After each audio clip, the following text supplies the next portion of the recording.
Dalam nama Bapa dan Putra dan Roh Kudus, amin. Tuhan Allah Bapa kami bersyukur kepadamu karena rahmat kesehatan yang boleh kami terima daripadamu. Kami mohon berkatilah kami dengan siapa saja yang belajar melalui video ini, semoga mendapatkan manfaat, kami semakin mencintai Engkau dan gereja. Demi Kristus Tuhan kami. Dalam nama Bapa dan Putra dan Roh Kudus, amin. Para peserta pembelajar yang berbahagia, pada kesempatan ini kita akan membahas satu topik panggilan hidup membiara. Sebelum kita melanjutkan pokok bahasan ini, saya mengajak kalian untuk melakukan satu perbuatan baik, yakni like video ini, subscribe, klik lonceng notifikasi. Kalian bisa menulis di kolom komentar pengalaman kalian terkait dengan hidup membiara. Jangan lupa share video ini kepada rekan-rekan atau saudara-saudara Anda atau teman-teman Anda atau siapa saja, sehingga mereka mendapatkan manfaat dari video ini. Panggilan hidup membiara itu adalah salah satu corak hidup di dalam hidup menggereja sebagai umat Allah. Nah, bagaimana panggilan hidup membiara ini dihayati?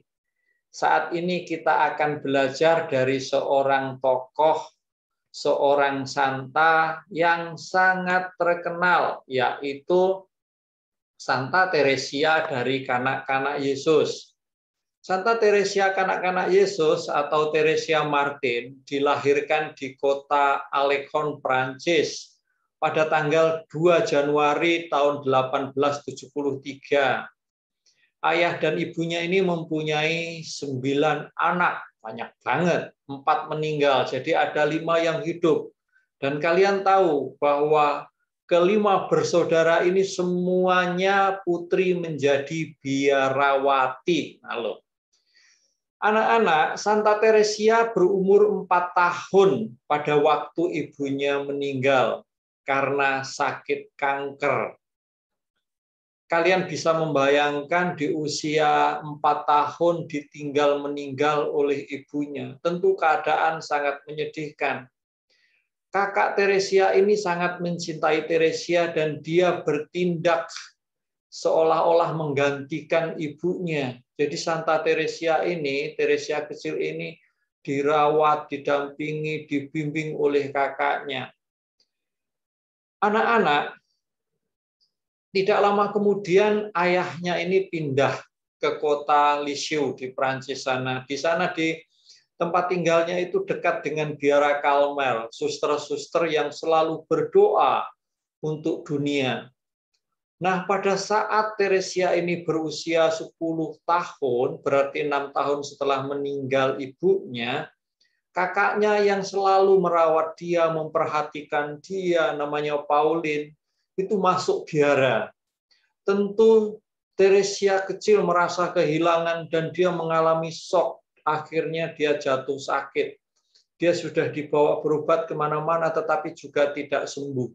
Sampai pada suatu saat ayahnya dan kakaknya ini berdoa di depan patung Bunda Maria dan patung Bunda Maria ini tersenyum kepada Teresia. Dan Teresia ini sembuh, anak-anak. Lalu Teresia yang mengalami pengalaman rohani sembuh berdoa di depan patung Bunda Maria, itu suatu hari dia mendengar ada seorang penjahat yang sangat kejam dan tidak pernah mau menyesali perbuatannya. Santa Teresia kecil berdoa dan berbuat silih bagi penjahat itu agar penjahat itu bertobat. Kalian tahu nggak yang dimaksud silih itu apa? Silih itu adalah Teresia melakukan suatu perbuatan baik untuk menggantikan kesalahan penjahat itu. Dengan cara Teresia menghindari hal-hal yang dia sukai. Kalau dia suka bermain, dia mulai tidak bermain, tapi berdoa. Dan dia mengerjakan hal-hal yang tidak dia sukai. Misal dia tidak suka mengepel, dia langsung mengerjakan. Dia tidak suka mencuci piring, dia mengerjakan. Itulah yang dimaksud silih. Anak-anak, apa yang terjadi sebelum kematian penjahat itu bertobat. penjahat itu meminta salib dan mencium tubuh Yesus yang disalib. Mendengar itu, Teresia sangat gembira, Teresia bangga. Teresia sangat mencintai Yesus dan dia ingin menyerahkan seluruh hidupnya untuk berdoa bagi keselamatan orang-orang yang belum mengenal Yesus. Dia ingin masuk biara Karmel seperti kakaknya. Nah, setelah menunggu 5 tahun, pada saat dia berumur 15 tahun, dia mendapatkan izin dari Paus. Kenapa harus mendapatkan izin dari Paus? Karena anak yang berumur 15 tahun belum boleh masuk biara. Karena diizinkan oleh Paus, maka Teresia masuk biara Karmel. Nah, apa sebenarnya yang dilakukan oleh Teresia di biara? Apakah dia melakukan sesuatu yang begitu besar sampai dia akhirnya menjadi seorang kudus? Tidak, anak-anak. Sesungguhnya di hadapan, di mata manusia yang dilakukan Teresia biasa-biasa saja. Dia mencuci piring, dia mengepel, tapi semua itu dia lakukan dengan cinta yang besar. Maka dia mengatakan, lakukanlah hal-hal kecil dengan cinta yang besar. Ketika dia mendapatkan perlakuan yang kurang enak dari suster yang lebih tua, si Teresia ini dengan sabar dan ikhlas dia menerima itu. Dia tidak sakit hati. Teresia mengatakan Tuhan tidak menginginkan kita melakukan ini ataupun itu. Ia ingin kita hanya mencintai Yesus.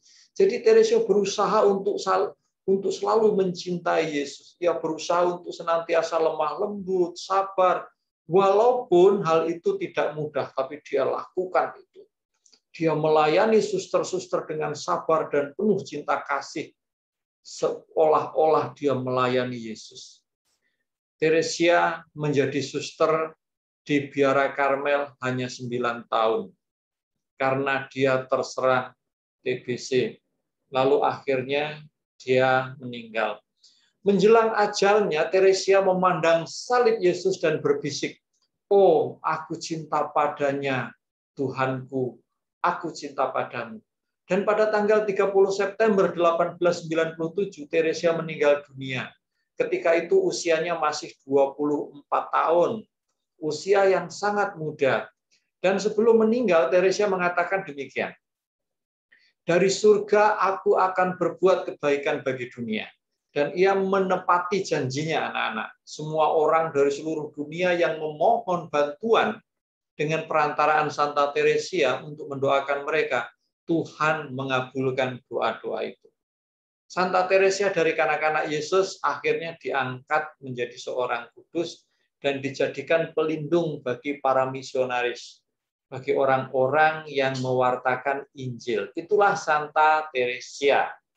Nah, dari kisah Santa Teresia, anak-anak, makna hidup Santa Teresia, ia menyerahkan seluruh hidupnya untuk melayani Tuhan dengan hidup membiara. Dia mendoakan orang-orang yang butuh bantuan doa. Dia melayani suster-suster dengan sabar. Dengan sabar. Dengan penuh cinta, dia melakukan semua pekerjaan seolah-olah itu untuk Yesus. Lalu, anak-anak, makna hidup membiara menurut di dalam kisah hidup Santa Teresa seperti itu. Lalu bagaimana kita melihat makna dan arti hidup religius menurut ajaran gereja. Dan ini yang digunakan adalah Lumen Gentium artikel 44. Jadi Lumen Gentium itu masih ingat enggak? Itu salah satu dokumen yang dihasilkan oleh Konsili Vatikan kedua. Lumen itu terang, Gentium itu bangsa. Jadi sebenarnya isinya adalah terang untuk bangsa-bangsa, untuk para bangsa.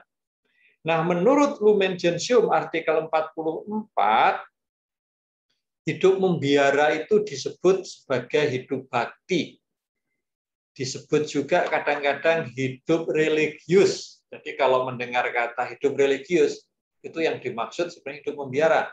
Kalau mendengar istilah hidup bakti, itu yang dimaksud adalah hidup membiara. Nah, hidup ini menuntut tiga nasihat Injil. Hidup menurut tiga nasihat Injil. Jadi hidupnya itu sesuai dengan tiga nasihat Injil. Dengan kaul atau ikatan suci. Kaul itu janji atau ikatan suci. Nah, kaul itu apa yang dimaksud dengan kaul ikatan suci itu? Mereka mengabdikan diri seutuhnya kepada Allah. Dengan tiga kaul itu, dengan tiga janji itu, mereka mau mengabdikan diri seutuhnya, seluruhnya kepada Allah. Sehingga sering disebut sebagai penyerahan total kepada Allah. Nah, tiga kaul itu yang pertama kaul kemurnian, kedua kaul kemiskinan, ketiga kaul ketaatan. Jadi para suster, para bruder itu mengucapkan kaul kemurnian, kemiskinan, dan ketaatan. Nah, apa itu masing-masing? Nanti kita akan lihat. Hidup para suster, hidup para bruder, hidup biarawan, hidup membiara, hidup mereka itu melambangkan kehidupan nanti di surga. Kehidupan kekal bersama Kristus yang mewartakan kebangkitan badan yang akan datang. Jadi di surga itu anak-anak hidupnya itu seperti biarawan biarawati, mereka tidak menikah. Hanya apa? Hanya seutuhnya menyembah Allah. Nah, itu melambangkan kehidupan nanti di surga seperti itu. Hidup membiara itu statusnya menampilkan bahwa keunggulan kerajaan Allah di atas segala-galanya. Maksudnya begini, hidup membiara itu kan hidup menyerahkan seutuhnya kepada Allah demi kerajaan Allah. Bagi mereka kerajaan Allah itu di atas segala-galanya, di atas segala kenikmatan seks, di atas harta benda, di atas kekuasaan dan otonomi, sehingga mereka taat. Nah, kesucian mereka itu tidak bisa dipisahkan dari kesucian gereja. Nah, maksudnya begini, kesucian orang-orang yang di dalam hidup membiara itu adalah mencerminkan kesucian gereja. Jadi mereka hidup suci karena gereja dan oleh gereja dan juga untuk gereja. Nah, upacara penerimaan pakaian biara. Ini ada satu contoh anak-anak, satu upacara penerimaan pakaian biara suster-suster dari kongregasi SFGM di Pringsewu, Lampung Selatan.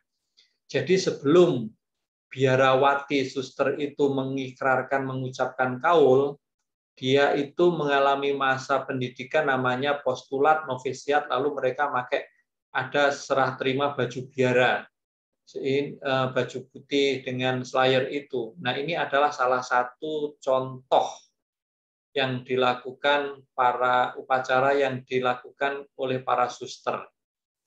Kita melihat singkat saja.